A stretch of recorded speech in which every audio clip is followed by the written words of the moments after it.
What's up? I'm architect Drew Paul Bell, and in this video what I want to do is talk about my thoughts on getting a master's degree in architecture. I'm going to share with you my thoughts on it so that you can make a decision for you, because everybody's different, right? As always, I can't tell you what to do. I don't know the right answer for your particular situation. But the first thing I will say unanimously is that you need to know what you want. All right, this is something that I've always been very clear with myself about what I wanted within architecture. I want to practice architecture. Now, there's a lot of people who aren't really interested in practicing architecture. Maybe they want to be more consultants. They want to do sustainable energy modeling and analysis. Some people want to be urban designers. Some people want to design movie sets for movies and TV shows and that kind of thing. Those are all great. I know what I want to do. I want to do architecture. I want to design buildings. And if you got to be clear with yourself about whatever that is. Once you know that, then you can make a decision about how are you going to get there. Once you define that goal, you can figure out what's the best way to get to that point. And for me, I always knew that I wanted to be an architect. And even though there was a doubt in the back of my mind, like, well, is this really going to work out or not? The best way to figure that out was going to be to get into an architecture firm and figure it out for real. Not sitting in a classroom talking about the idea of architecture and somebody's description of it. That just wasn't going to cut it for me. I knew what I had to do. I knew that I had to get into an architecture firm. I chose to go get a bachelor's of architecture degree. It's a 5-year degree instead of a 6-year degree. I knew it was going to set me up and save time to get me closer to my goal faster. Then, with that 5-year bachelor's degree, I would not get a master's degree. I don't need that to be a licensed architect. I am a licensed architect without the master's degree because I have the NAB accredited degree, and I've done a video before outlining the process of getting your license. So that satisfied that requirement.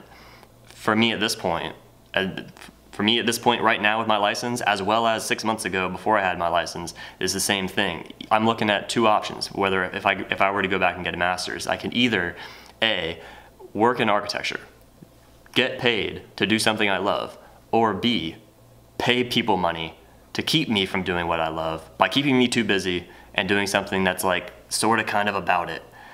Okay? Like, this is an obvious decision. No, I'm not going to go back and get a master's because it doesn't make any sense for me, because I know where I'm going and I know what I want to do, and I know that the time that I could spend getting a master's degree, I think is going to be less valuable than the lessons I'm going to learn in an actual firm. If I'm learning how the business of architecture actually operates, I learn how a building actually goes together. Like, they might learn some awesome theory in a master's program, but I think that my practical knowledge is going to be more suited for what my goals are. And by the way, I can also call up those people who took master's degrees, figure out what books they read and what essays they read, and I could read those on my own for free. I don't need to pay $100,000 to go do that, if I'm motivated enough, and I think it would serve me. So, no, I would not go back and get a master's degree. Now, if I want to become an architect, and let's say I got a 4-year architecture degree, well, then that value proposition does a complete 180 shift, because then you do need that master's degree to become a licensed architect. If I had gotten a 4-year degree or some degree in something else and I wanted to be an architect, then I would absolutely go back and get a master's because it's necessary in order to get my license. Understand that probably a license is going to be more valuable than that master's degree. But again, if you have a 4-year degree, then you need that for the master's. So that's why it would pay for itself, because the master's enables you to get the license, which enables you to get more money and enables you to move closer to your goal. If your goal is to become an architect. So that's the way that I think about it. And again, I can't tell anybody what to do because I don't know what you're trying to do. Maybe if you want to go design movie sets, maybe it would make a lot more sense if you went and got a master's from SciArc or some college that's very theoretical and learns how to design a different way, a different type of thing. That's not really what I'm interested in. I want to be grounded in a certain level of practicality, and I want to be grounded in a certain level of beauty and aesthetics as well, obviously. Like, I don't think that beauty and aesthetics have to be devoid from practicality. A lot of people, they think that that's what that means. Point is, I know what I'm aiming for, and I'm able to go directly for it. So because of that, I do not see myself going back to get a master's. If I were to go back and get a master's, I think it would be in something other than architecture, like maybe an MBA, or I think it would be valuable to learn construction management. Let's say if you are going to go back and get a master's, I think that a good thing to do before then is actually work at a firm. at least spend a couple of years working at a firm before going back to get your master's, because one of the benefits that school enables is it's sort of this framework where you can step into this community and everybody's learning, and you have it's like a daily regimen of knowledge being shared and exchanged, and you have mentors, or you have all these different teachers. You can tap them for information or for knowledge. And let's compare the person who's going in and has work experience versus the person who's going in with no work experience. The person going in with no work experience is hearing everything for the first time. They still don't have like a mental model, like a proper mental model of what practice is actually like. They don't know what it is. So everything, they're just kind of absorbing it. They're just taking it in.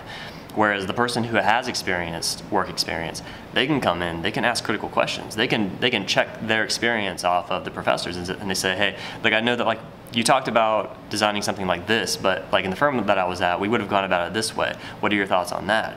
And I think you can get more out of college if you have experience already working at a firm.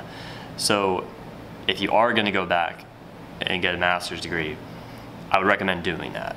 Also, I would say that probably goes even if you're getting the 4-year degree. I think if you have a 4-year degree, it would be better to go get a couple years of experience before going back to get your master's. Because also, let me say this, being in a firm, in a small firm, I've overheard conversations about who's going to get made a job, who they're going to make a job offer to and who they're not. And I can tell that at our firm, like, if you're graduating from a master's program and you have no experience in an architecture firm, you're just as valuable as somebody graduating from a B.Arch degree with no experience. Like that extra year, the extra degree, it doesn't. You're still on a level playing field with the bachelor's person. If you have the same amount of experience, if you have experience plus the master's, like, you would probably have more experience. You would probably have a better portfolio. You would probably be a better candidate. It's not even about like, oh, does it look better? It's about, I think you would actually be better, but I don't think you are actually better if you graduate with a master's degree with no experience. I don't think you're better than a bachelor's degree graduate. That's just really what I believe from what I've seen and from what I've heard from other professionals. Okay, so I hope that this video helped. Like I said, this is my thinking and the way that I've made my decision about master's degrees. Use it to make your own decision. I hope that this video helps.